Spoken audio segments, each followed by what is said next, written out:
how to overcome your losses. Step number 3. Hey y'all, it's JoJo time again with step number 3 to overcome your disappointments around your losses due to Doña Corona's stinking ass. Was that too much? So step number 3 is to address it with your significant other or whoever else you know has been affected in one way or another by your ups and downs.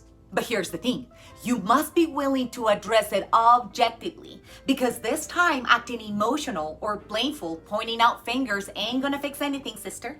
And by the way, by any means I'm telling you to invalidate yourself by not giving your feelings the importance that they deserve.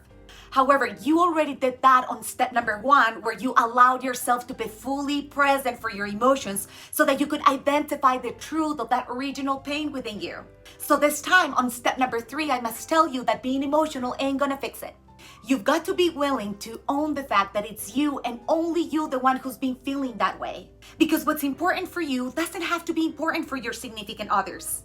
Nor does it mean that they've been affected by it at the same level that you've been affected, or maybe not at all. And that's okay.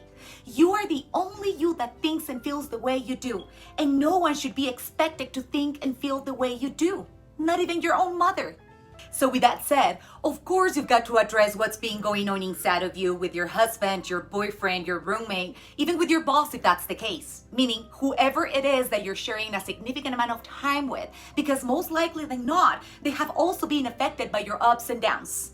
And remember, the key for healthy, prosperous relationships is communication. But of course, we also have to learn how to communicate with an open heart, but objectively. So based on what I know works for me and my clients when they do it, if you have to write things down for you to put your thoughts and feelings clearly and objectively in place before you have that conversation, please do. And always make sure that you've also cooled your jets before you have that conversation, okay? That's me. And what do I mean by objectively? Well, let me illustrate with a couple of scenarios.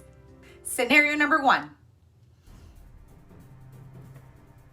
You're so selfish. You haven't even asked if I'm okay.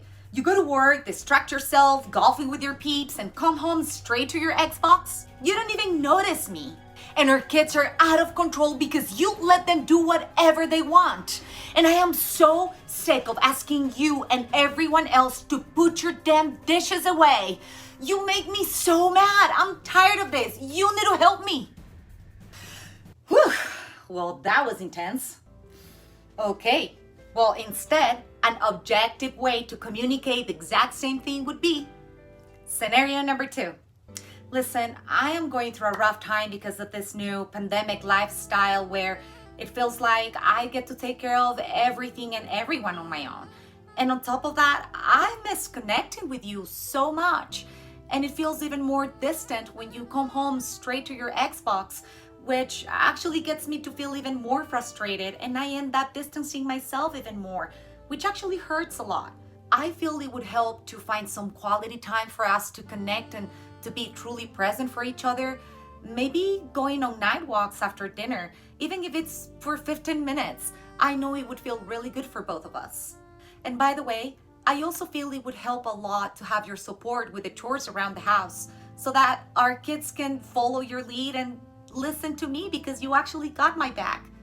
I just feel like being left alone with everything here, and it has become this internal issue within me that I know is affecting everything else, and I want to get out of it.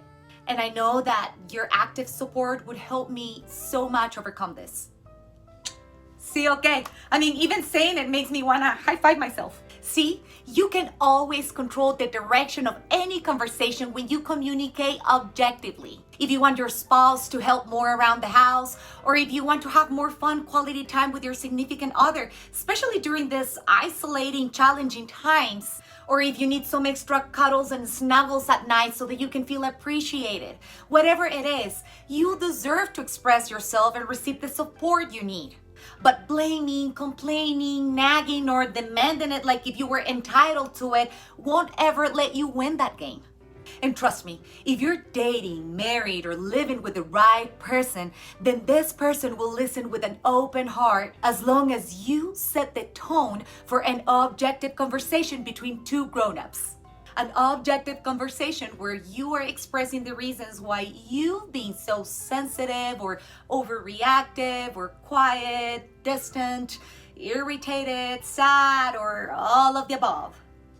All right, once again, thank yourself for allowing you to expand your mind and grow with me during these coaching sessions. You're doing so great.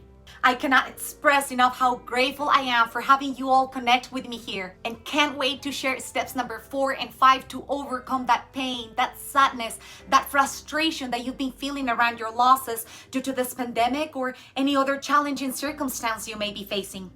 Stay tuned and stay strong. I love you all so much. Mwah. Ciao, ciao.